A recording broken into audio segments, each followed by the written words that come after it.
Hello everyone, I'm Daz and welcome to American Civil War and UK History podcast. This presentation is available as a video on our YouTube channel or as a podcast from wherever you get your podcasts from. And remember, on Facebook, Instagram, Twitter and TikTok. And joining me today is friend and historian from Mark's English history channel, is Mark Wheatcroft. Welcome, Mark. Hi Dan, hello everyone.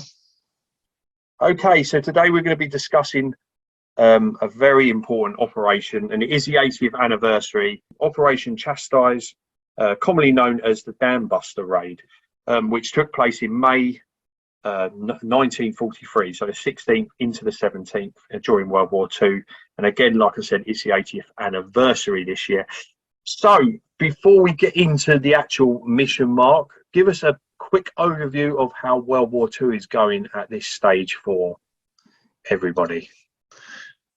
Well, obviously, as we know, World War II begins in 1939 with the German invasion of Poland, and Britain and France declare war on Germany as a result at the end of a time period called appeasement, which is where as Hitler's Germany starts its expansion east into places like Czechoslovakia. Even before that, he'd been pushing his luck with the terms of the Treaty of Versailles.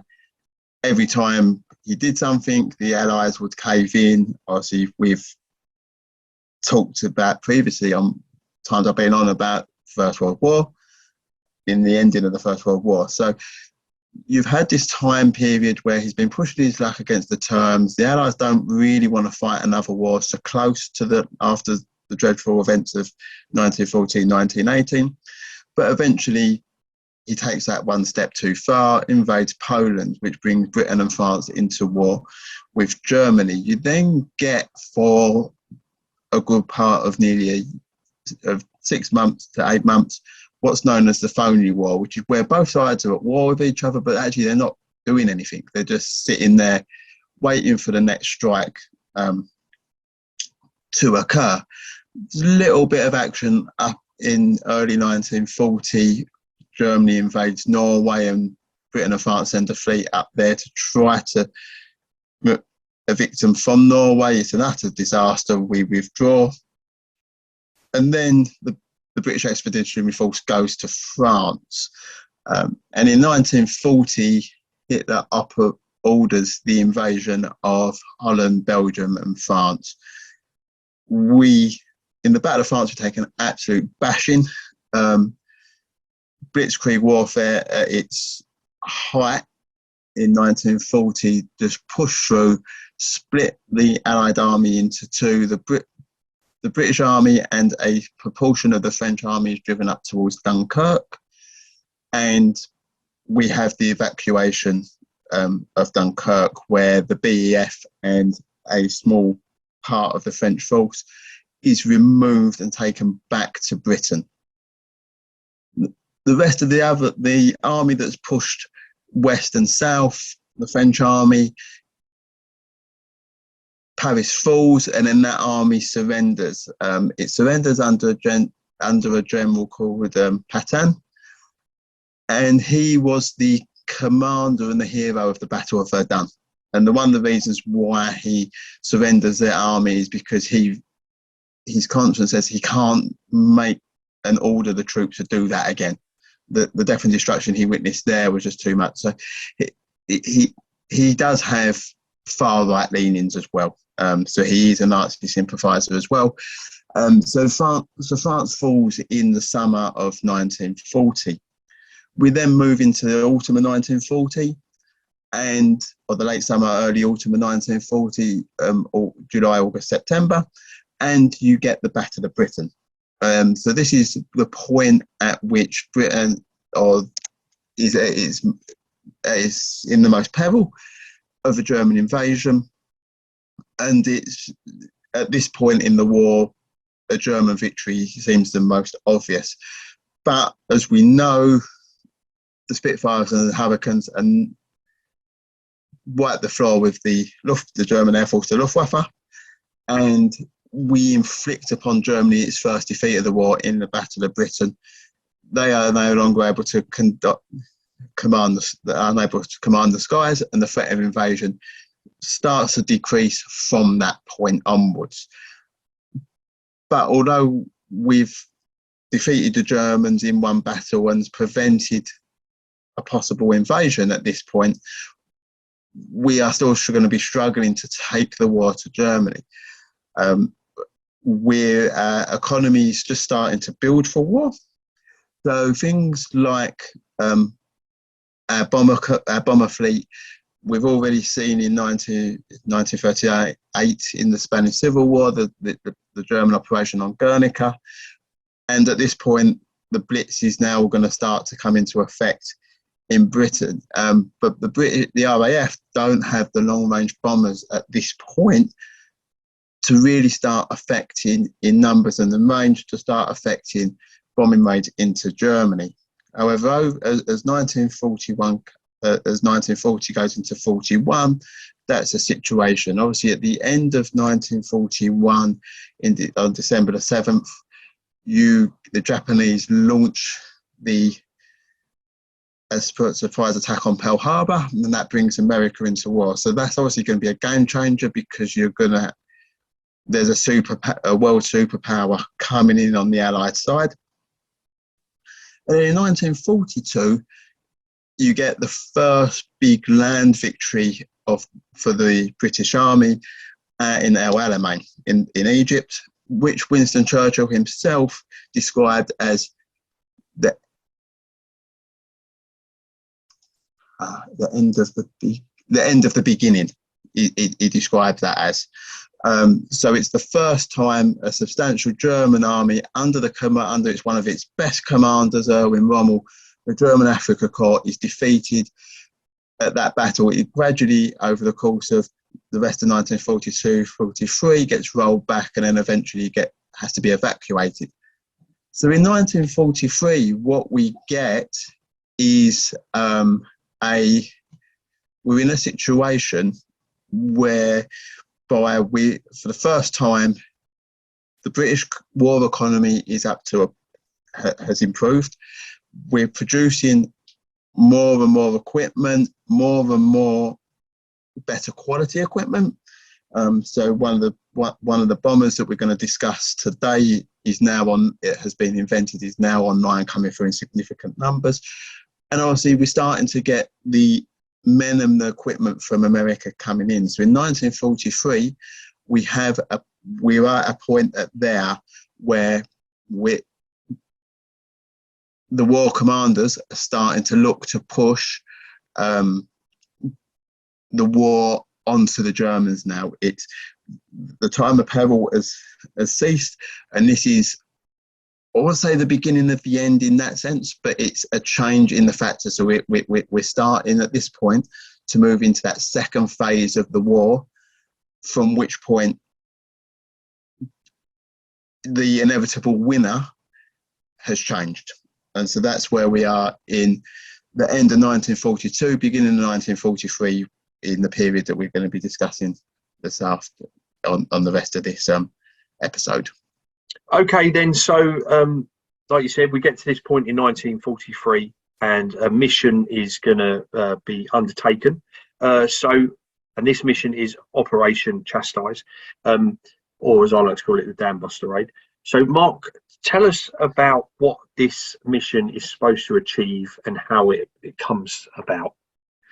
Okay, so as I was saying, as we're discussing the war, part of that policy of appeasement that Neville Chamberlain adopts, it's for a number of reasons. So first of all is that all of the high command, shall we say, of the British Armed Forces, the government, had all been scarred by the First World War. So they're trying everything they can do not to have another war. Another reason is, ever since 1933, when Hitler becomes Chancellor of Germany, Nazi Germany has been put on this war footing. So they've been preparing for it. Britain and France kind of sat back and just let it happen. So when they've sort of realised that we might have to go to war with Hitler's Germany, we get to a stage where we have to buy ourselves some time. we can't just say we're going to declare war on you, because their equipment is better, more sophisticated, and more numerous. So one of the reasons why behind the appeasement policy was to buy some time. However, what occurs within that is that the hierarchy of the military start to plan as well. So from early as 1937, a plan, an identification of targets is taking place for Bomber Command. And so the biggest target they have is the Ruhr Valley in Germany. So this is the area around the cities of Essen, Dortmund, Dusseldorf. The Ruhr is a tributary of the Rhine, and it's the German heartland, industrial heartland.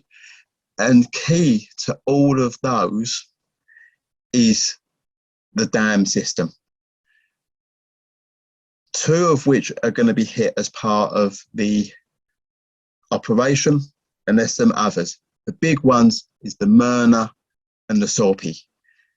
There's the Beaver and the Eder dam as well. They're part of the German system. And dams, the idea behind hitting dams, destroying the dams, isn't an English thing alone. The Luftwaffe have identified 2 dams in Britain that are worth hitting as well. One is the Derwent Dam in Derbyshire, which we'll come on to later. And another is I think it might be the Hebden, I think the name of it's called. I can't find it in my notes. But it's another dam in that sort of the Peak District area. And the reason for that is that these dams supply the water to the cities and the factories of Sheffield. And Sheffield is known for its steel. It's our Ruhr, if you get what I mean. So both sides are looking at these targets as potential targets. However, dams are big things, big constructions. They're not going to be easy to bomb or to break. So the Luftwaffe command very quickly drops the idea of an attack upon the Peak District dams. They just don't think it's possible. But alongside the RAF, lots of other departments have sort of locked on to the idea of attack on the dams. And so they're starting to think, how can we do it? Is it possible? But why do we want to attack these dams? They provide the water for these big armament cities, and also power, because they're hydroelectric dams. And if we can make these strikes, we can do more damage than a conventional strike against these cities would do. And so the idea becomes, and there's this thought process that actually this one strike could knock Germany out of the war. And the commander, by this point, of Bomber Command, a gentleman named Air Marshal Harris, gets the nickname Bomber Harris. He's convinced that bombing alone could win the war. And so this is where these different strands start to link up to push towards an attack on the dams. Okay. And part of that planning process will be a very important person, and I'm going to bring him up now, and that is Barnes Wallis. Now, he's going to be an integral part in this, so as far as the bomb is concerned, isn't he? So tell us about Barnes Wallis, please, Mark. So Barnes Wallis is an engineer. He's almost self-taught, and he works for Vickers. So in the picture of Barnes Wallis that you've got there is from his days in the First World War, where he was a flyer for the Royal Naval Air Service. After the war, he leaves and he joins Vickers, which is one of the big armament aeronautical producers in the country. And one of his first jobs, he works on the R101 airship project. By the time we get to World War II, he's got a bigger, I won't say claim to fame, but he works on a bigger project, which is the Wellington bomber. And he is instrumental in creating the latticework airframe from it. So this is the skeleton of the aircraft, but in a good high strength to weight ratio proportion. So rather than having solid steel struts, it's made up of lattice work, a bit like a trellis fence in your garden. And that is his big claim to fame.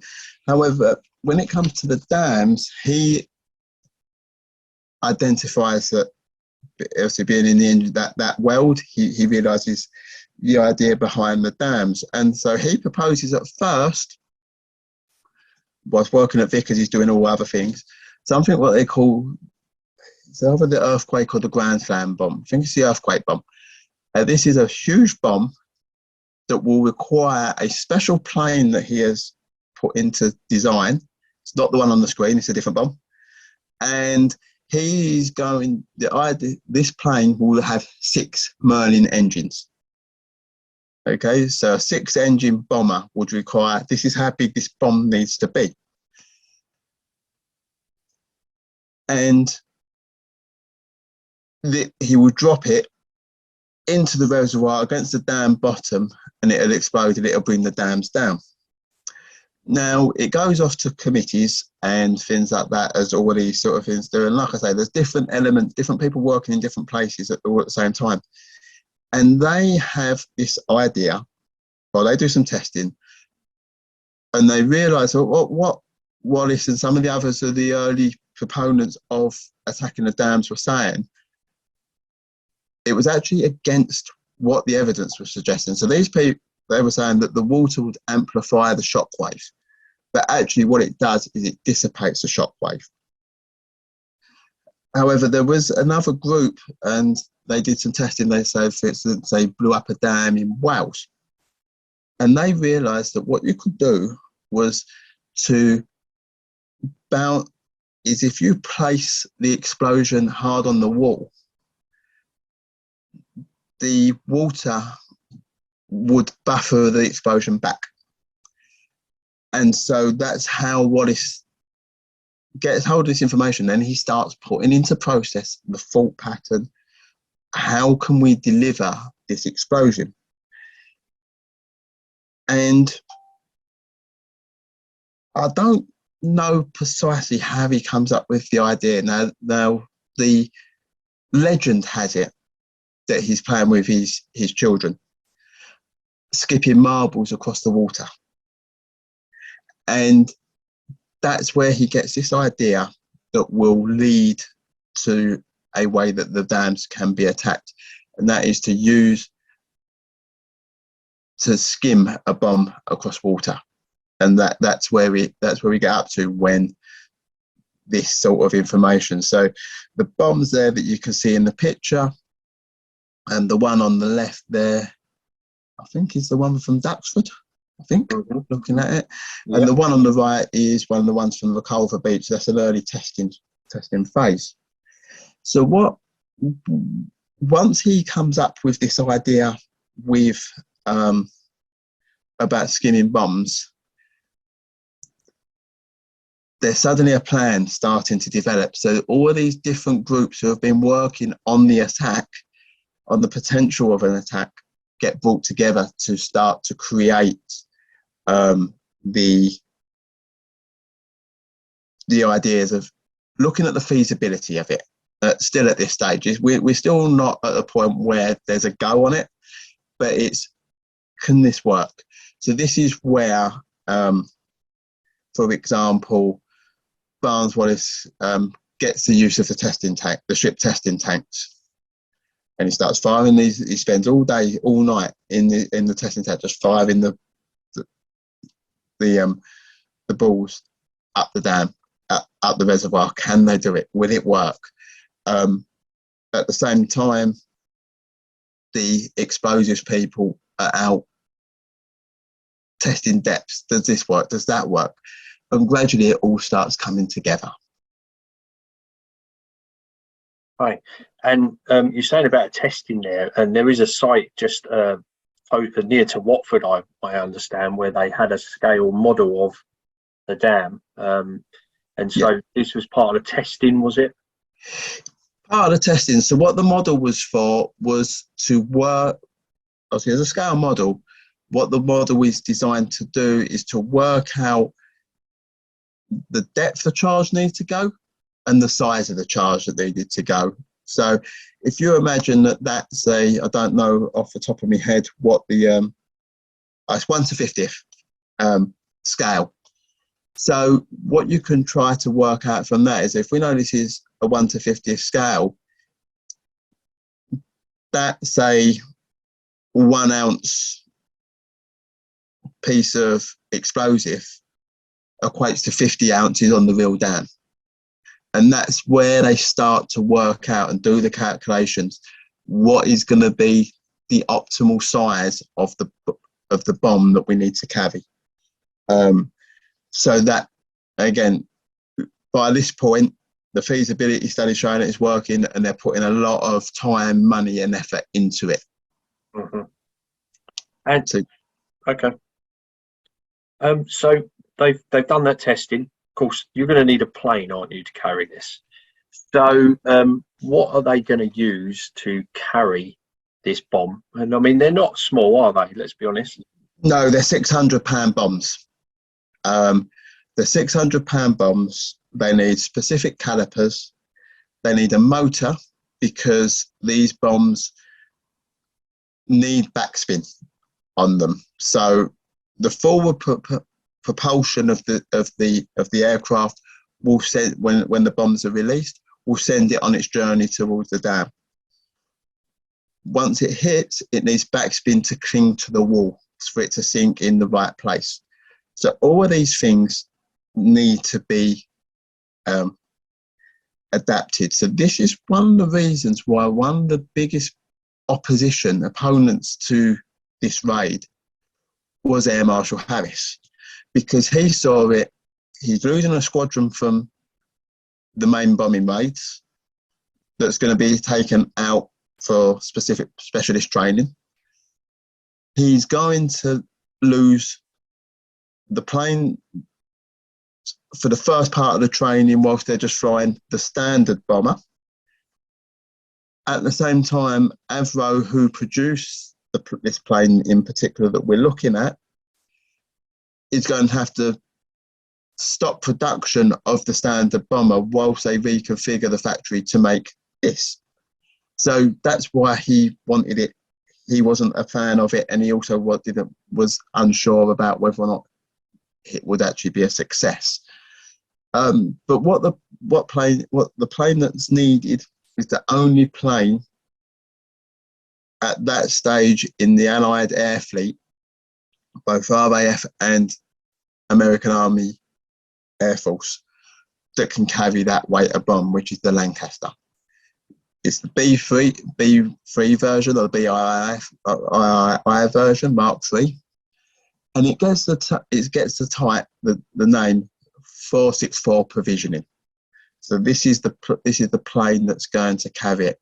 So it's adapted in a number of different ways from the standard Lancaster. So it's got a 600-pound bomb that's going to be hanging underneath it, and it's got 2 hinge calipers on it. So imagine a V shape. It's welded. It's got 2 welds and rivets at the top of each of these calipers. That it's hinged, and then it's 2 arms that come down to meet in the middle, in sort of like a V shape, and they're sprung outwards. So when the release is done, it's just going to drop it down. Like I say, it's got the motor on it to spin it. So all this is adding extra weight to the plane. So what they have to do is cut bits out. So the bomb bay doors are removed. The mid-upper gun turret is taken out to compensate for the weight. And that will also, by removal of the mid-gun turret, will actually change the crew positioning as well when we come to the night of the raid, or obviously during the training, but the night of the raid itself. The crew positions will change slightly as a result. But yeah, it's a specifically built Lancaster bomber that's going to carry this bomb to its target. And for some of them, I think the last one that comes online that takes part in the raid arrives at the airfield that they leave from that morning. That's how hard it was to get the planes built and in. Prior to the Lancaster, they'd been trying it on the Wellington on the Wellington bomber through the bomb's trial period, which obviously they got rid of the teething issue, shall we say? Mm-hmm. And again, like you just said, at this stage, it is completely top secret. Nobody else knows about this, do they? Apart from, obviously, they don't really know about the missions yet, but they know of the idea of what they want to achieve. So they're going to need somebody to implement this mission, aren't they? And they're going to have to bring in a guy. And I say guy because that's his name, Guy Gibson. So tell us about this guy, Mark, and his involvement at the early stages of this mission. So when Commander Gibson, he's the man that's handpicked by Arthur Harris and 5 Group Commander, who the squadron will come from. They deem it such a specific and specialist mission that rather than picking a squadron from one of the operational squadrons, to create a new squadron. And so the man picked by 5 Group Commander Ralph Cochrane and Arthur Harris is Guy Gibson. He and the squadron will become 617 Squadron. So his name's Guy Penrose Gibson in full. He was born in 1918 in the Punjab, the son of an Indian Forestry Service official. And this upbringing he has in India probably goes a long way to explain his character, because he is your archetypal British officer of that period, that he will own, very cliquey, shall we say, that he's officer class and everyone else is lower class. And so that's probably where he develops this attitude from. At the age of 6 years old, he comes home from India and is brought up from that age in Cornwall. And the first time he tried to join the RAF, he's actually rejected. But in 1936, he tries again. And at the age of 18, he joins the RAF. He graduated from flying college with a rating of average. However, by the time he gets to where we are, he has flown 72 operations with his squadron, which is 106 Squadron, and he he's one of their best forming pilots. So he gets the rank of Wing Commander in March 1942, and he takes over 106 Squadron in Conisby. So this at this point is one of the best squadrons in the RAF. He's married to a chorus girl, Evelyn Moore, but it's not a successful marriage. And he prefers flying than being with her. And he's got in terms of awards, he's got the DFO and bar, he's got the DFC and bar. So if you've got those Distinguished Flying Order and the Distinguished Flying Cross, and they've got the bars on it, it means you've won it twice, in effect. So rather than having 2 of the same medal on your medal row, you get a bar across, and that indicates that it has been won twice. So in RAF terms, in flying terms, there's only one medal higher that he can achieve, which is the Victoria Cross. So he's one of the elite pilots of Bomber Command, and that is why he has been handpicked by Bomber Command and 5 Group commanders to form and lead this squadron in this attack. He'd actually just finished a tour of bombing runs and was due to leave for Cornwall when he was selected to head up the formation of this new squadron. Okay. And again, from what I understand, he only has 6 weeks to put this into practice. Yes. Tell us about the recruitment process that he has to go through to select the right people for the job. So it's a bit of a mismatch for recruitment. In terms of two of them, so Hopwood and Shannon, they're both flyers out of 106 Squadron. So he's flown with them before. Hopwood especially was picked for their low flying ability, which is going to be paramount in this mission. Some of the others were group picks. So the AOC, Air Officer Commanding 5 Group, Cochrane, he has selected some for him to have, but others were drafted. It was in a time when they needed who they could get.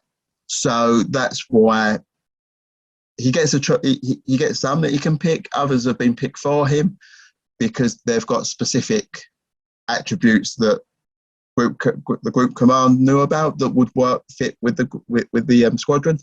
But others did come in just as drafts. So yeah, it's a bit of a mismatch, but in the most part, we are still looking at the creme de la creme of bomber command for the most part.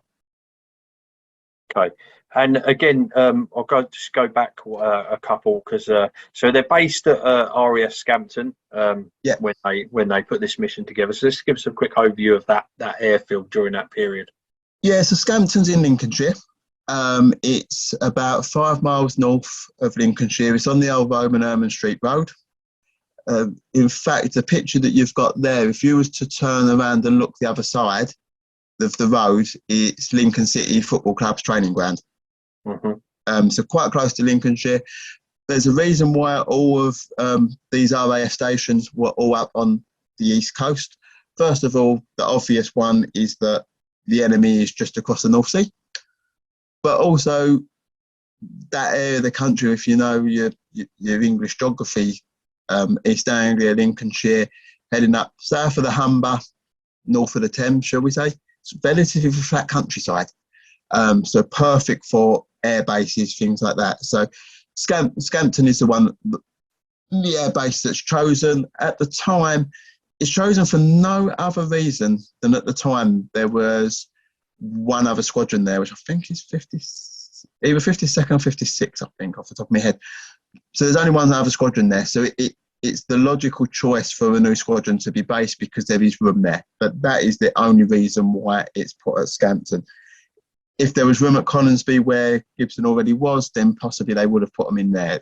But yeah, there was no operational need for them to be at Scampton. It was just, this is the one we've got that's empty. Anyway, so Stix 17 is born, as you said, when he selects, like you said, the creme de la creme of guys, and there's their badge there. Okay, so they're going to, again, at this stage, what do they know of this mission, the squadron? They know absolutely nothing. They know they've been formed, obviously. When they come in, they obviously know something special is up. You know, you don't have that many DFCs, DFOs in the same squadron, in the same building. You know, these people, when you've got people with these awards, this level of flying in them, you want to spread them out across the RAF as much as possible. You know, to lump them all onto one mission is extreme. You could lose the whole lot of them in one go, and your elite of your bomber force is gone. Mm-hmm. So they obviously know something's up. But in terms of target, what it actually is at this stage, even the weapon, they don't know. All at this stage they are doing is conducting low flying exercises. That's it. So at this stage, they've got no idea what lays ahead. Tell us about the squadron and who are they? So on each Lancaster, and that's a Lancaster crew in that photo there, you've got your pilot, your flight engineer, which is often referred to as a co-pilot, navigator, wireless aimer, wireless operator, bomb aimer, front gunner, rear gunner. The front gunner bomb aimer position on a normal flight would have been the same person.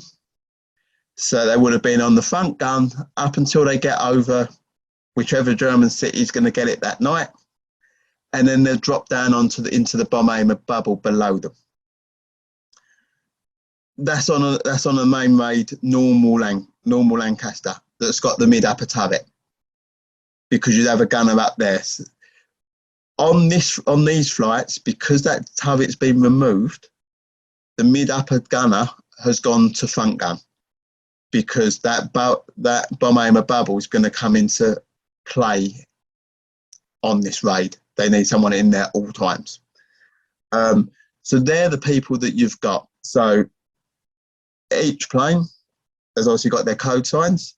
So in G George is Gibson, M Mother is Hopwood, P Popsy is Martin, he's an Australian pilot, A Apple Melvin Young, nicknamed Dinghy because twice he'd had to bail out over water and been picked up in his rubber dinghy, so that's how he got that nickname. J Johnny Mulberry, L Leather Shannon, another Australian, Z Zebra Maudsley, B Barker Astle, N Nuts Knight, E Easy Barlow, W Willie Monroe, K Kim Byers, H Harry Rice, T Tommy McCarthy, an American who's flying in the Royal Canadian Air Force, C Charlie Otterley, S Sugar Burpee, F Freddie Brown, and Y York Anderson. So 19 planes are going to take part in the raid. They're going to be split into 3 waves. Okay, but we'll come back to the waves later on. So, but that's your squadron in terms of flyers. If we went through every single one of the crew members, we'll be here all night. Right. Okay. So let's move on now. Okay. So there is also another a valuable member of the squadron, isn't it? And that is Guy Gibson's dog, isn't it? Yeah. So Guy Gibson's dog is the squadron mascot. So some description of Gibson, it's the only living being that he loves more than himself. However, his Guy Gibson's dog is a 617 squadron. He'd often be found in the officer's mess with a beer, drinking beer, and he would often go out on flights alongside Gibson. And when I read that the first time, I just got this image of the dog. You know how dogs are when they're in cars and they've got their head out the window and things like that? I've just got this image of Gibson's dog sitting in the bomb aimer bubble with his tongue hanging out, sort of just looking at the countryside as they're flying above it. It's a sort of, but why? Another reason why it's really important within this story is that something's going to happen to him, to the dog. It's the day before, on the 15th, the day before the raids go out, and also it's the code signal for a successful breach of one of the dams. So the dog is so entwined that he is important to mention. He has unfortunately got a name that these days is a bit of a struggle. Obviously you can see it's a black Labrador cross. So that's why, to some extent, he gets airbrushed out of the whole story. But he's so integral in the story that we have to talk about the dog. Mm-hmm. We can't just remove it, because if it was just a dog, just his pet dog, we could forget about it. But there's so many, like so much of this story, there's so many different intertwining pieces that we do need to know about the dog. Okay, cool. Okay, let's talk about this bit. It's really important. So again, this is all still top secret, and There's going to be a meeting between the two top guys, which is Gibson and Wallis. So at this stage, again, do each of them know about the mission when they come together, or is it still hush-hush? Obviously, Wallis knows pretty much everything there needs to be about the mission. You know, he knew early on the targets. He knew early on. He's been involved in all the planning, so he knows everything. You know, if there's one person who knows more than anybody else at this stage of the mission, it is Barnes Wallis. Gibson at this point still doesn't know the mission. You know, he doesn't know the targets. So they have this first meet. They have a few meetings. And at first it's to show him the bomb. You know, the bomb, mine, depth charge, whatever you want to call it, because it's probably closer to a mine or a depth charge than it is actually a bomb. But we'll stick with bomb just for the rest of the program, just so we don't get confused about all the different terminologies. And so Gibson and he first meets him on the 24th of March 1943, 6 weeks out, a place called Burr Hill, and that's when he sort of shows him the bomb for the first time, or discusses it for the first time. 12th of April, Gibson and his bomb aimer go to the testing at Reculver, and that's the first time they see the bomb in action. I think this is one of the ones that disintegrates. Like I say, there was a few teething problems with the design of the bomb. At first, it was going to be wrapped in wood. That disintegrated quite early on impact with the water. Adjustments were made, height, the speed that the bomb was dropped. But eventually they realised that something would happen on one of these Reculver runs where the wood would disintegrate, but the cylindrical metal bomb carried on.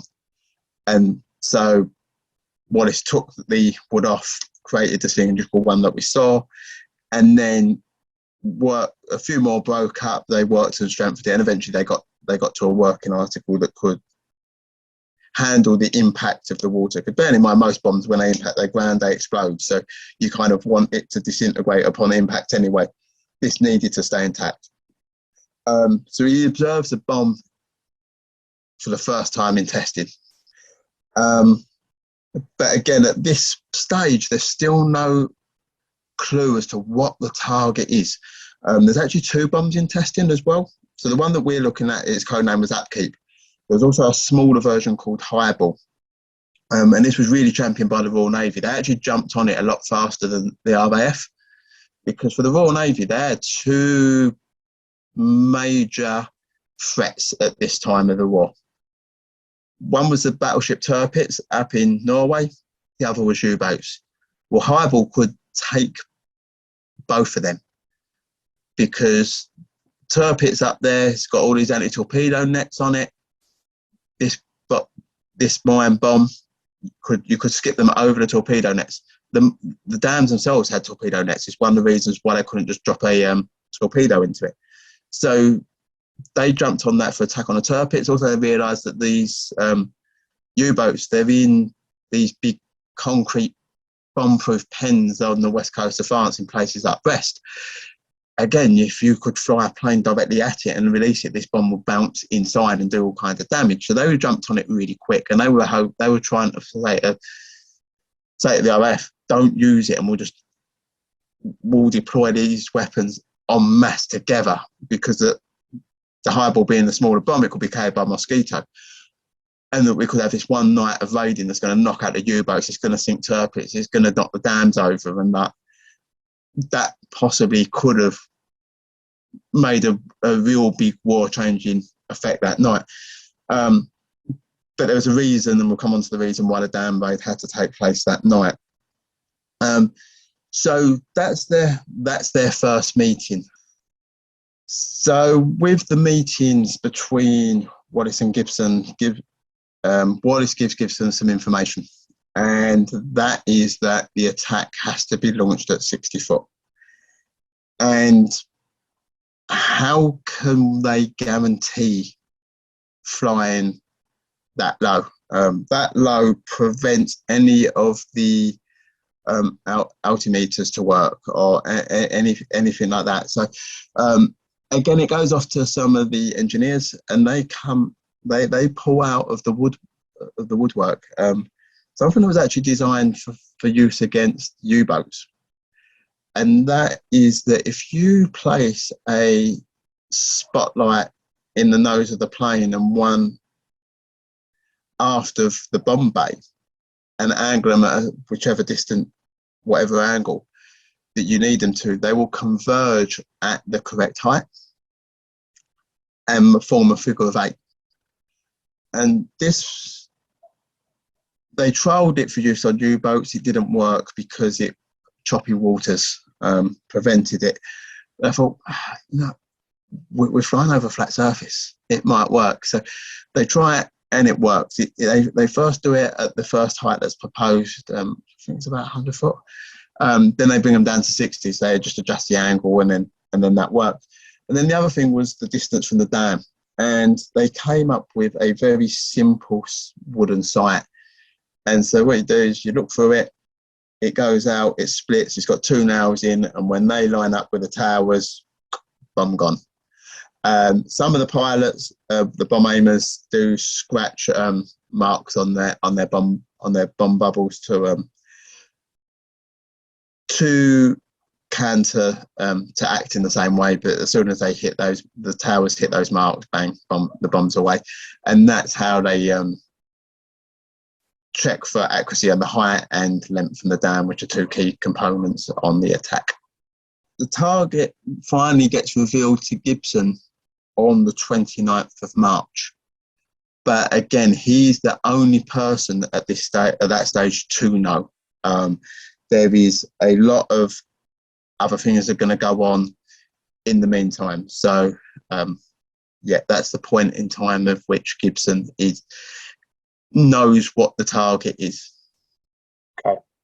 And so what kind of training is Gibson going to be able to give his guys, knowing that obviously he's at this stage knows so how the hell do they train if they don't know what they're actually going to be doing? So there's a few bits of training that they can do, and gradually more information gets released to them over time. So when the squadron gets its first formation, they're told just to practice low flying. The RAF actually had a lower ceiling that a Lancaster couldn't be flown under. That for 617, that was gone. They could fly at a ridiculously low height, as we shall see. What they are land skimming, basically 150 foot. Some trees are 100 foot high. It's not that you are considering the primitiveness of their instruments at that time. We're not talking modern day sort of intricacies. Their routes that they're flying often encountered flying over a body of water, so they got that. So this is where, like I say, there's some telltale signs starting to come out that this is a unique raid. But most of them have got another target in mind at this stage. They still think that they'll probably be hitting something else. The dams, it's gone. They do test flights over ones with dams on them. So Lady Bower, as I mentioned, Derwent Dam on Lady Bower Reservoir in the Peak District is a famous one because it does have a lot of similarities in look to the one of the ones that's going to be hitting Germany. There's another one, Abberton in Essex. So they do these. There's little bits of what they can do is practice for certain elements, shall we say? So low flying, low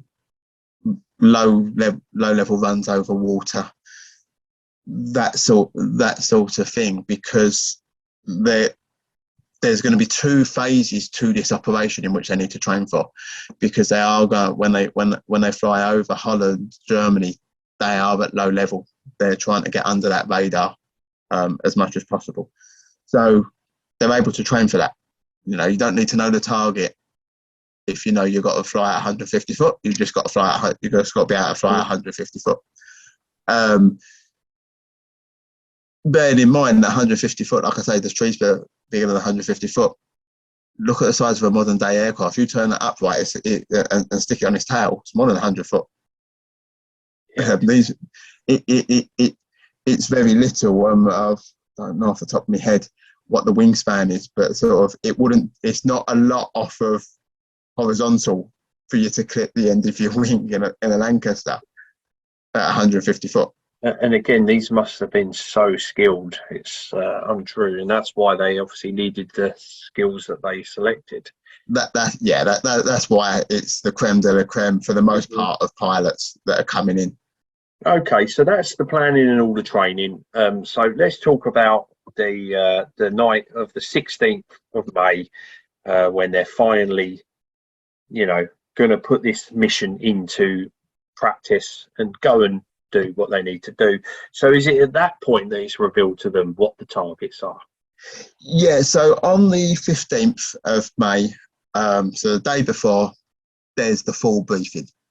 Okay. So all of the flying operational personnel of 617 Squadron get locked in one of the briefing rooms at Scampton, and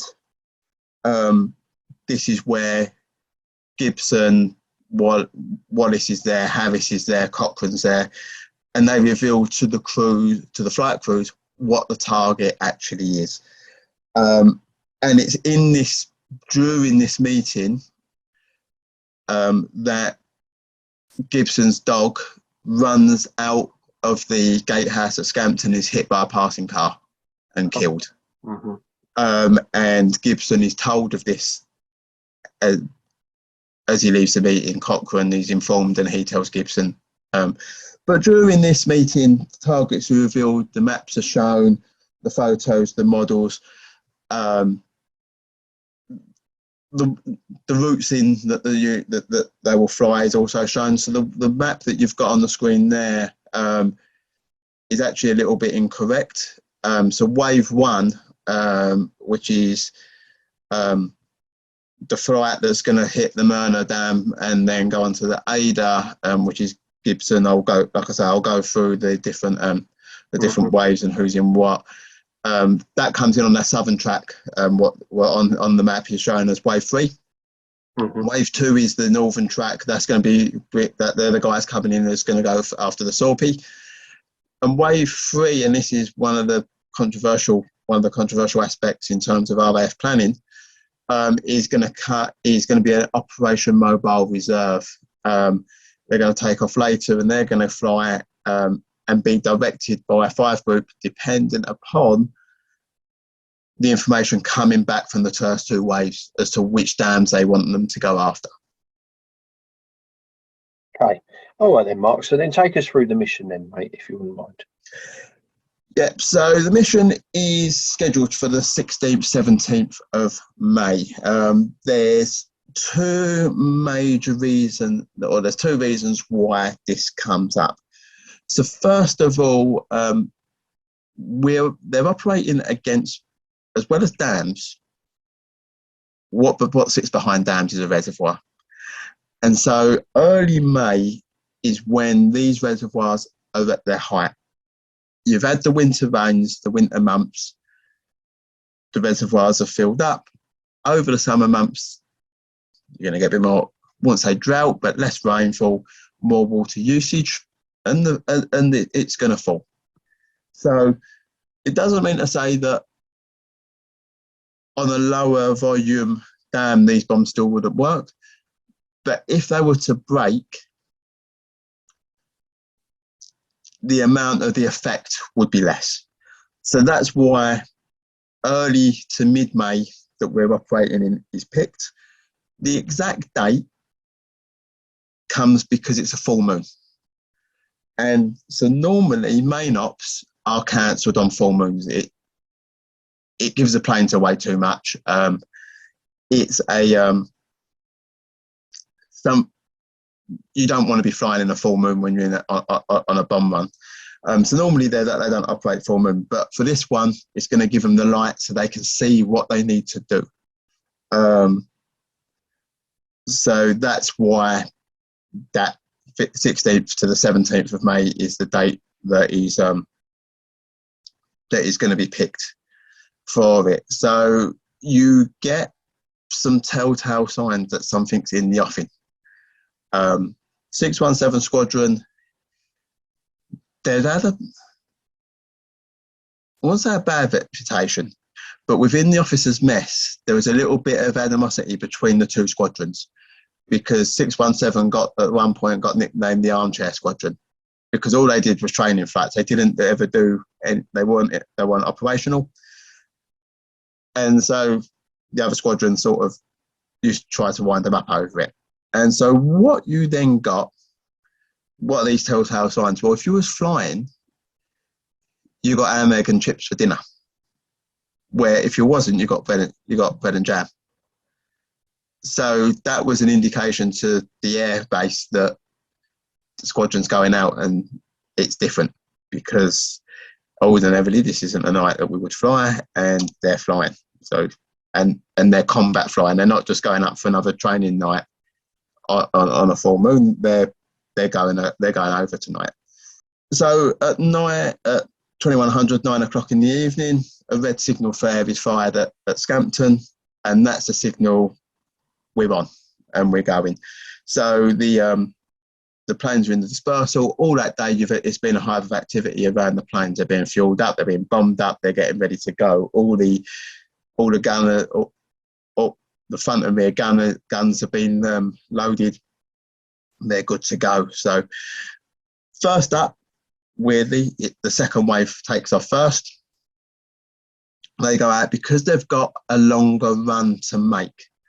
So between 21:28, 21:30, the second wave takes off. All apart from Joe McCarthy, his Lancaster suffers a technical failure on the dispersal, so he has to switch to another plane at the last minute. So this plane all would have been set up. You know, it would have had a bomb on it. It would have had all the guns done. It was sitting there as an emergency plane. But it was missing like a compass or something like that. So he had to run across, grab it, come back, ready to take off. 20 to 10, Gibson takes off with the first wave, and they're all in the air by 10 o'clock. First wave is 9 aircraft, split into three wings basically. So three blocks of 3 coming over, and then second wave is 5 aircraft going over. So there's 4, and then there's 1 hang off the back of that because obviously his time issues. At 23:02, Gibson crosses the Dutch coast on that southerly track. You lose somewhere between crossing that country. So they fly across Holland, across to the Rhine, and then over from there. Just after crossing the Rhine, they lose their first plane from the first wave. Astle hits a high tension wire. So electricity pylon wire hits that, bursts into flames and crashes. That's when I said about them putting the bomb aimer in the bubble the whole way, because of the flight height that they're operating at. High tension wires, things like that, come into play that normally wouldn't. And so that's why it was vital that's why the mid to upper turret gunner moved to the front gun rather than just coming out the plane altogether, so that the bomb aimer could be in there, be at that lower level, and say, you got cable ahead, something like that, if you could catch a glimpse of it to see it, sort of some kind of warning, like maybe you saw the pylon moon maybe just glinting off of it or something like that, say wires up, and so they could get over. But on this occasion, they missed it and they hit the wire, burst into flames. By 12:15, that first wing of first wave arrives over the Möhne Dam. And Gibson has a little fly around, checks out kind of what he probably already knew from the maps and the models about his approach. And at that point, at 12:28, or just before that, 12:26, the young group, the second group, wing in, arrives at the Möhne. So now you've got 6 of them overhead. And at that point, Gibson decides a couple of minutes later to launch his run. Now, Gibson's run comes in, and it comes in and it's under heavy flak. They knew it would have flak on it, but he gets heavy flak. Now, luckily, the Germans had thought, nah, they can't attack dams. Let's move our 88s, the big flak guns, out. They swapped it for 20 mils. So by that moving, that change completely alters the dynamic of the attack. If they had 88s on there coming in at this level, now bearing in mind that the drop in height is 60 foot. Okay, so we was talking about 150 foot being low, we're 60 foot. So put that into perspective, the average terrace house in the UK is about 20 foot high. So it's only 3 heights of a terrace house that you're looking at. That's how low it is. In fact, on the training, in some of the training runs, not training, the trial runs, a couple of the bombs actually bounced up and took the plane, knocked the planes out of the sky, because the bomb will bounce up high enough to hit it. So that's how low they are. So if you're coming in at 60 foot, as you can see from the water level, as you can see from the dams, they've got the towers on. Those towers are what the flak guns were mounted on. So those guns are almost firing horizontal. So if you've got a big 88, where these sort of the flat marks are coming in and skipping across the planes, the Lancasters, an 88 would just take half that wing off. So in that sense, so lucky that the Germans have made a decision that they can't attack dams. We'll put a light defence on them. We don't need, we could probably just not even have defence on them. They're not going to attack them. They can't attack them. They can't knock them over. So they removed the heavy guns off. So just as well in this sense. But Gibson's bomb falls short, and it also goes wide. I think it sort of hits just sort of but although it doesn't actually hit, it falls short. It's sort of to the left, but level with the tower. So almost it's the dam's strongest point. A big wave of water goes up, and it's like, we've got it, and then it settles down. And as you can see here, it's at 0:33, the next one goes in. So it takes a good few minutes for the water all to settle again before the bomb can be skipped, to adequately skip the bomb. Next one's is Hopwood, and he's hit by the flak of the 20 mil. Now, there is a suggestion that, or not suggestion, we know he's hit prior to that on the run in, and we believe, because obviously, or as you should know in a minute, but he's got an injured hand, so he's actually flying wounded as he makes his run. He's hit, the bomb's released late, it skips over the top of the dam wall, drops down, and explodes on the power station behind the dam.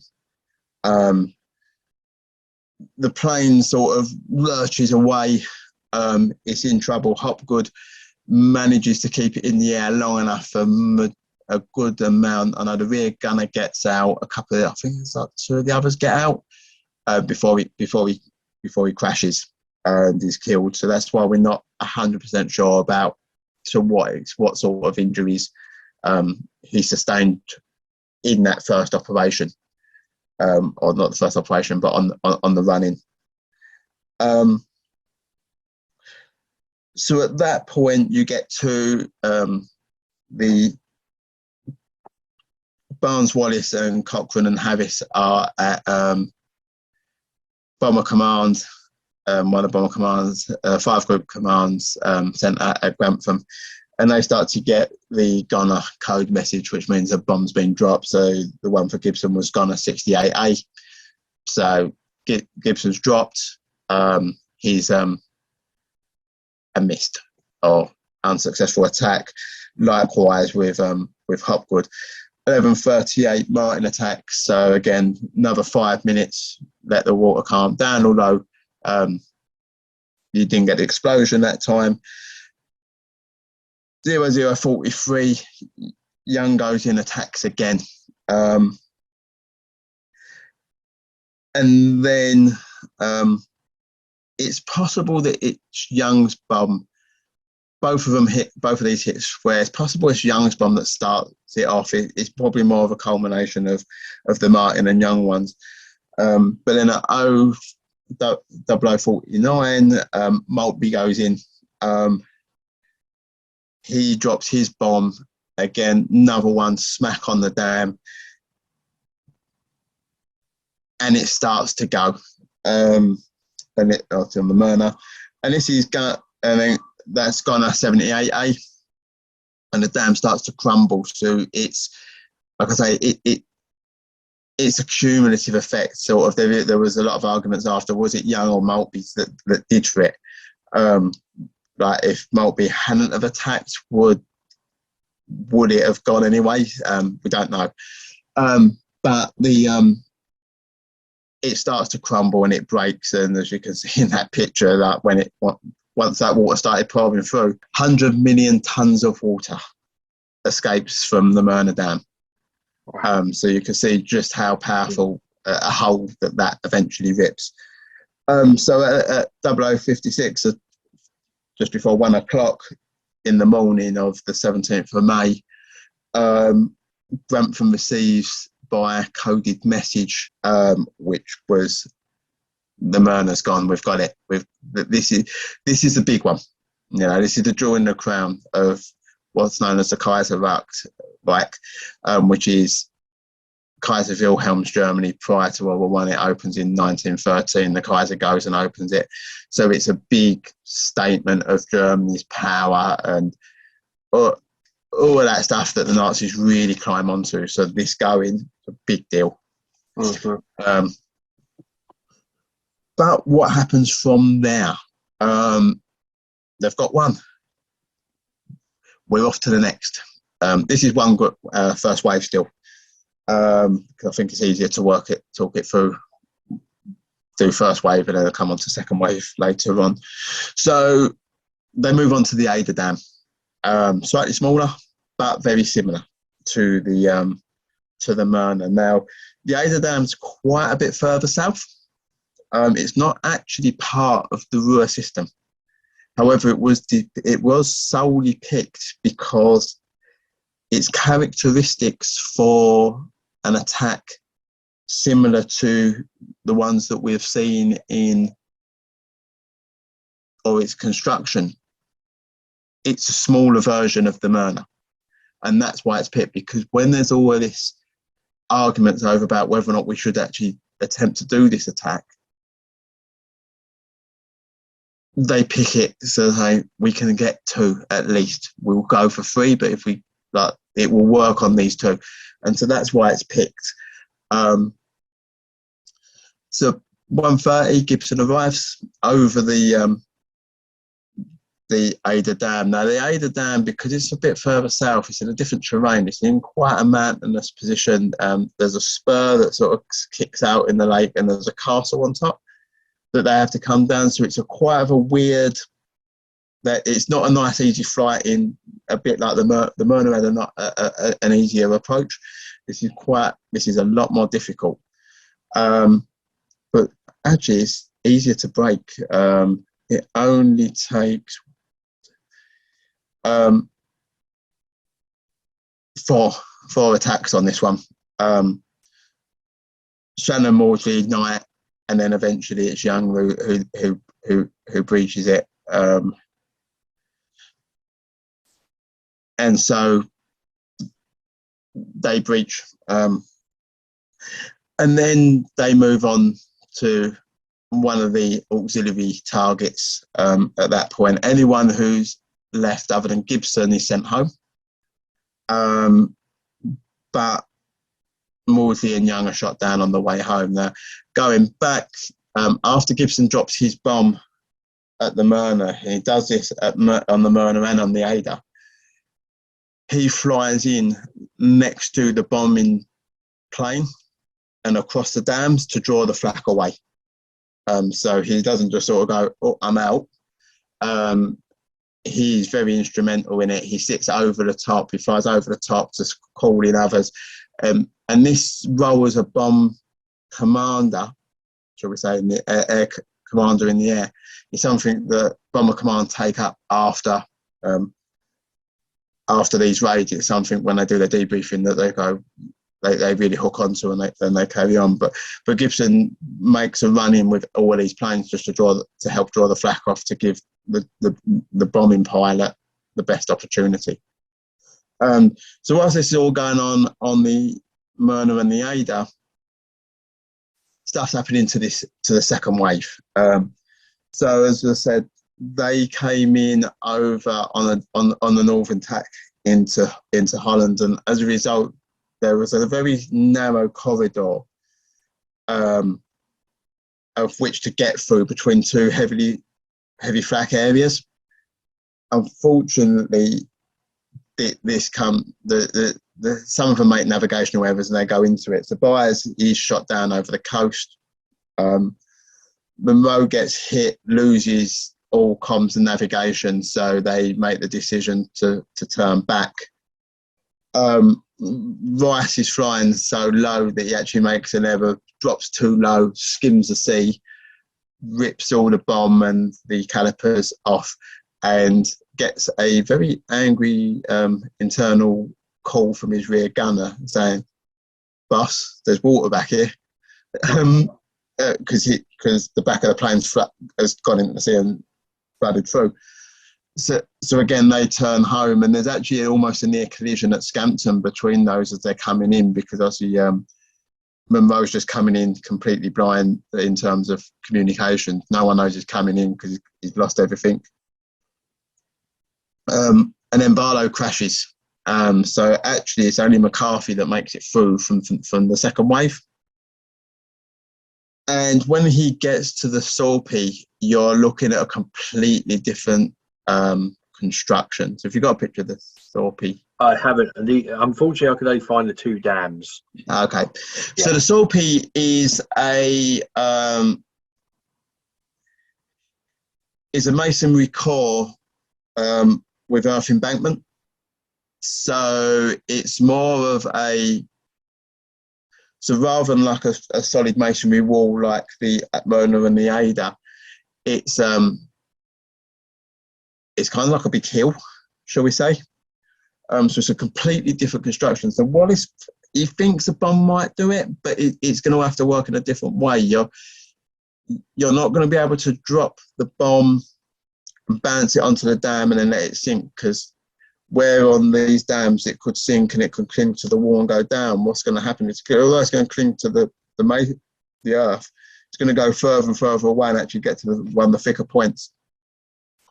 So he decides that what they need to do, instead of actually flying directly at it, they fly over the top of it and just drop it straight down. And so McCarthy has to make so many runs over it. Again, there's a village nearby, and its church tower is sort of directly on the path, and he can't make these runs. And eventually he gets it right. He drops it. It does explode. It does do damage to the Sorpy, but it doesn't breach it. And at that point, the third wave is in the air. That took off at 1 a.m. and they're directed to the Sorpy because we haven't got it. We need more bombs on it. Only Brown makes it through. All the rest of them are brought down again. planes have come over these areas of flak in Holland on this northern track, know something's up, so that they're ready for them. So only one of them makes it through. He makes a couple of attempts to go round. By this time, it's almost getting light, so he's like, let's just get the bomb away and get out of here. So he does that, and Townsend is directed to attack the Edersee Dam, but we think it's probably more that it's the beaver that he gets, because Edersee Dam has been drained and it's shown no signs of damage, but the Edersee has got signs of damage on it, so I think it's no, the Edersee hasn't, but the beaver has. So we think that it's probably they probably got the wrong way around. But eventually, all the planes are now sort of limping back, getting clear of occupied territory as much before daylight as possible, and all start coming back into Scampton.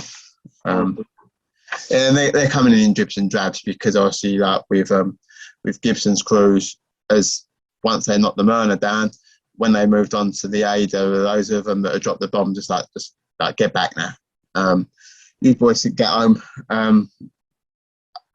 Gibson carried on round with them, but all the rest of them got out of there at that time. So they've all started to come in dribs and drabs. I think Townsend's the last one to land. But then sort of from that point on, it's a waiting game for who else is going to come back. But obviously, I would imagine that there were certain ones that they knew, obviously, like Hopgood, who crashed over the dam. They knew that it wasn't coming back. Astle, I think one of them saw him go down, but sort of they'd certainly been trying to call him up and not getting no response. They knew he probably had gone down as well. And then there's a few others that are,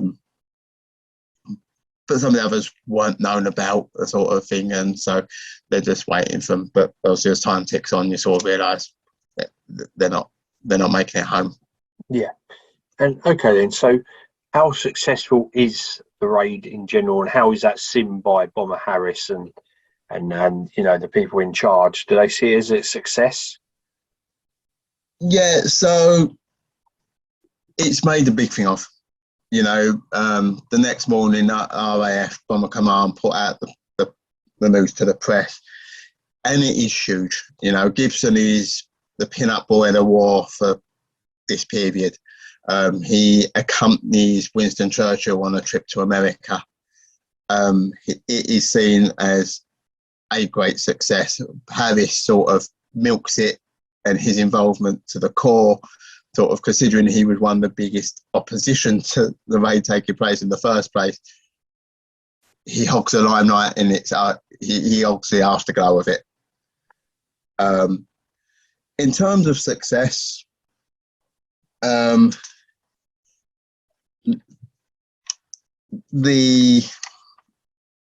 only 2 of the 3 dams have breached. Importantly, not the Sorpy, in terms of what's happening elsewhere. Like if they'd have got the Möhne and the Sorpy and not the Eder, it would have been a even bigger success. If they'd got all 3 of them, even better still. German production was back up and running within 6 months, back up to the pre-levels, which you have to.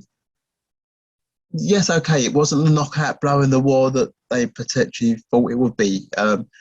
Is being reduced production for 6 months a success? Well, yes, it still is. I think so too, yeah. Yeah, it's sort of like you have that kind of thing of, yeah, it wasn't maybe as good as they hoped for, but they still reduced it for 6 months. And look at what the battles that were to come. How important was that 6 months? When we're looking May 1943, so 6 months around November, you only sort of another 8 months onto D-Day from that point, from when the production sort of gets back to pre-attack level. So how what extra armaments would the guys in Normandy have faced had this damage not been done? Mm-hmm. But there was the potential to do a lot more. So we've knocked out the dams, we've released the water, this 100 million tons from the Möhne, and obviously we'll come on to what this is going to do in a moment, I would imagine. But now the Ruhr has lost all its water. If you imagine a firebombing raid similar to what Harris unleashed on Dresden in 1945, over the next couple of nights on, say, Essen and Dortmund, there's no water for the firefighters to use. Mm-hmm. So this is where I think that certain elements of Bomber Command were still sceptical that it's not going to happen, because there was no backup of what do we do 2-3 nights afterwards.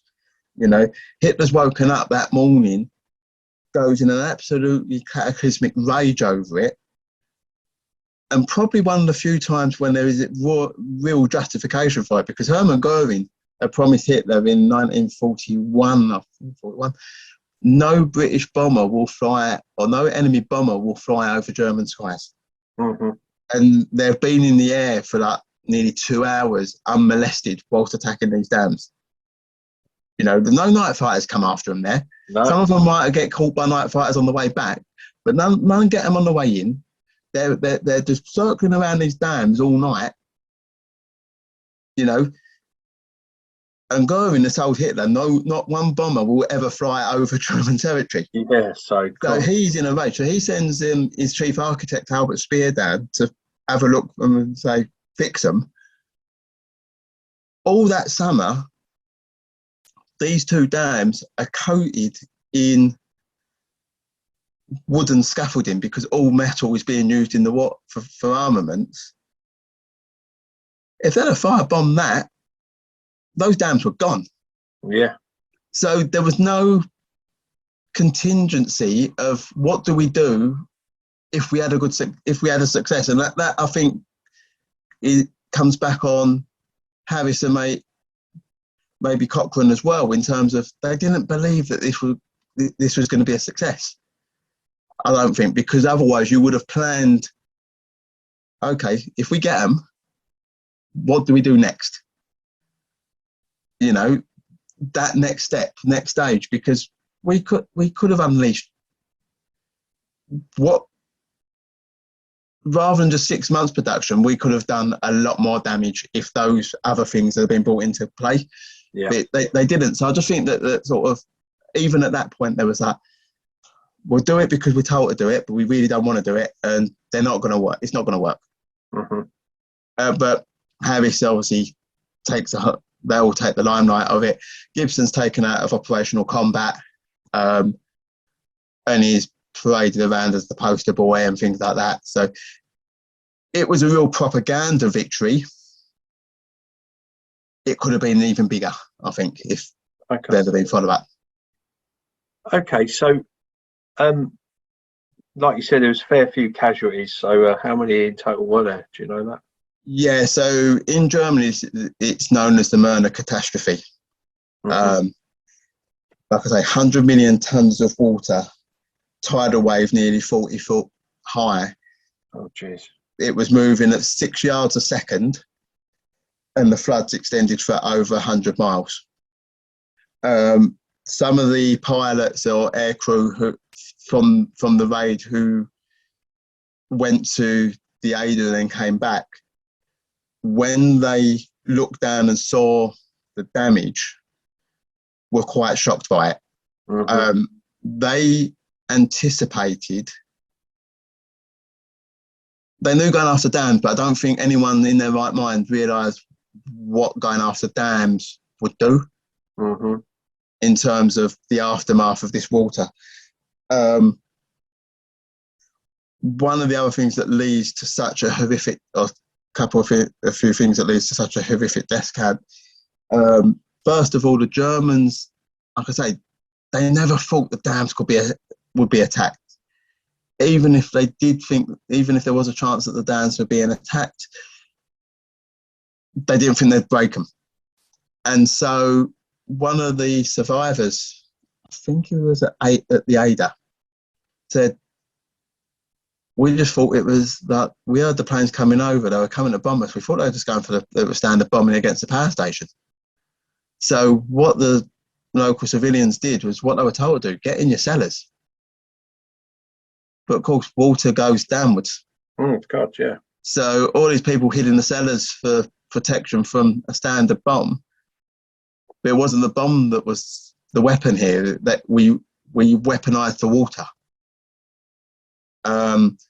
The other big thing was that there was a German PO, forced labour camp in the valley. And it had over 1,000 forced labourers from Eastern Europe, and that gets completely washed away. And those people, like, if they got out of their huts in time before the water hit them, were trapped behind the fence. Mm-hmm. And they were just washed away. So in the Möhne, we are looking at 1,600 civilian casualties. Mm-hmm. 1,000 of them were the forced labourers, so 600 German people, German civilians, 1,000 forced labourers. At the Eder, it's a smaller breach, so it's a smaller flood. It comes out more of a trickle. It's more thinly inhabited area as well. It's not going through so many towns and villages. It's 47 dead there. In terms of pilots, we lose Byers, Barlow, Astle, Hopwood, Burpee, Otley, Maudsley, and Knight and Young, and their crews. So it's it was something I don't think anyone who was involved in the planning realised what they were about to do. A train nearly gets washed away because it's coming down the railway. It's about to cross a bridge, and the bridge just goes in front of it, and it manages to break and to stop in time. There's houses being just washed away. I would, if anyone who's watching this wants to read about the whole raid and everything, I'd highly recommend the Max Hastings book, Operation Chastise. That's what I started reading to get this information together, but I've gone on to look at some other books as well. Oh, sure. But that one is a real is a real eye opener, especially when it comes to the aftermath of it. And in fact, in the Vietnam War, President Johnson contemplates doing another dam, bombing a dam in Vietnam, but in 1977 it actually became a statute that it's a war crime to bomb a dam. Yeah, okay. Yeah. Because of the aftermath of it.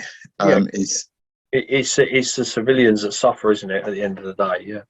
Yeah, like that's what some of these ex-crewmen said, that sort of like they'd bombed German cities, but then the Germans had bombed London, they'd bombed Coventry, they'd bombed Birmingham, Liverpool, Bristol. Mm-hmm. You know, that seemed okay because they were doing it to us. Yeah. But what they saw in the aftermath when they flew back from the Eder over the area that the Möhne flood hit, they were like, yeah, no, this is different. This is that. Yeah. They haven't done that to us, so it didn't feel the same. No. Okay. Anyway, let's talk about the squadron again now, if you don't mind. So, is there somewhere you can go to, a memorial for the squadron? Yeah, like there is a few. So first of all, there's the Möhne Catastrophe Memorial in Arnsberg, Germany, as we're just finishing that. And if you are in Germany or around Germany, the three dams are still there: the Möhne, the Eder, and the Sorby. The Möhne is about 25 miles east of Dortmund.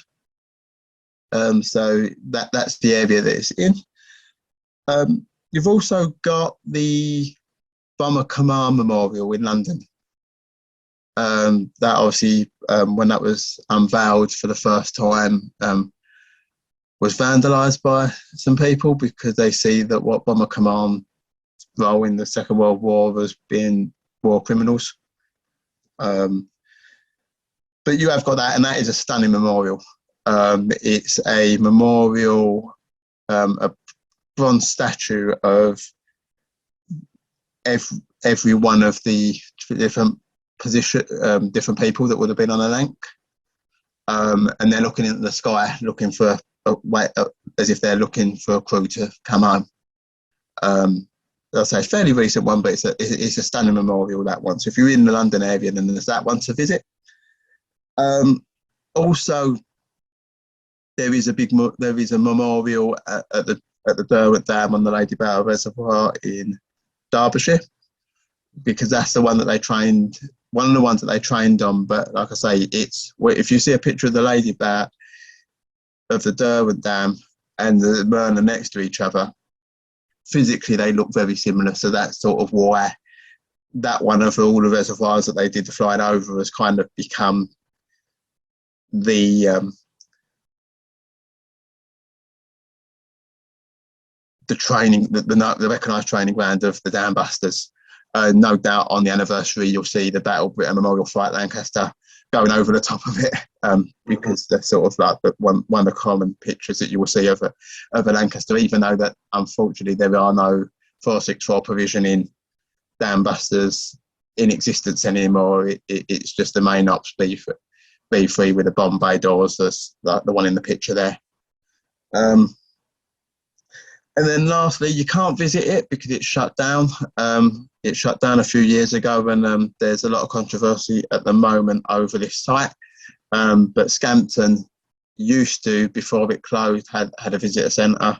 In the last few weeks, Scampton has been named as one of the disused airfields that is to house illegal immigrants in it, which is causing a bit of a problem because a business in the local community had earmarked a lot of money to turn Scampton into a memorial, because 617 Squadron was based there and up until the closure of Scampton. So 617 Squadron is still a squadron operating in the RAF today, and actually it would become an elite.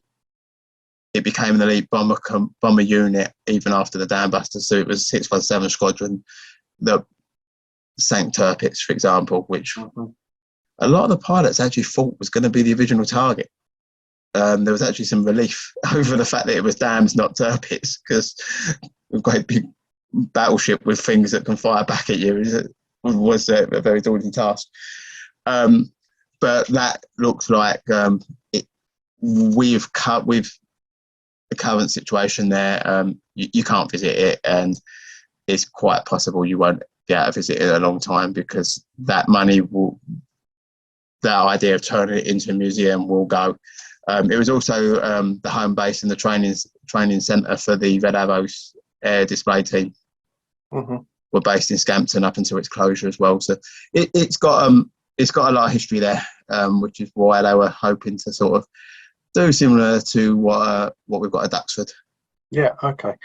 And okay, then let's move on to the last item then before we wrap the podcast up, and that is the movie from 1955. Have you seen the movie, Mark? Yeah, got it on DVD. And what do you think of the movie? Because I haven't got round to watching it yet. I downloaded it yesterday, but never actually watched it. So just give us a little bit of an idea, because it's not that long after the event, 1955. No, so I was in 1955, so 12 years after the event. Richard Todd, who's in every war film basically in that period, is in the Longest Day, and he actually plays his commanding officer from the Longest Day because he's a paratrooper in World War II. Plays Guy Gibson. I think the film is really good. Yes, when I started doing the research, there's a lot of inaccuracies in it, in terms of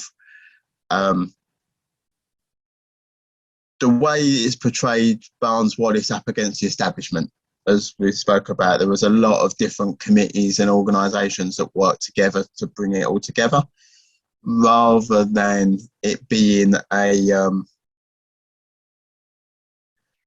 one-man show that the film kind of creates to some extent. But I think it worked in the way that it just showed the opposition that they had to face to get it going, and the training and whatnot. Obviously, it is a 1950s film, so don't expect great effects. There's a classic scene from it where a train gets washed away, and it's a little Hornby train set going round, and they just knock a jug of water over, and it knocks it over, sort of thing. And they use the same explosion and just keep superimposing it on and things like that. But a few interesting facts though do come out from that film. So first of all, the actual upkeep bomb that looks in the film like a big Edam cheese under the plane, the actual bomb was still classified at that point. So that's why it's this different, looks completely different to the bomb that they actually used, because it was still actually in government use at the time of the film. And the other thing was that the dog that in the film was a sniffer dog from the base. And what they did was they took the gravestone up and regrassed the area in front of Gibson's office. So it's all filmed at all the base shots are actually at Scampton. Oh wow, yeah.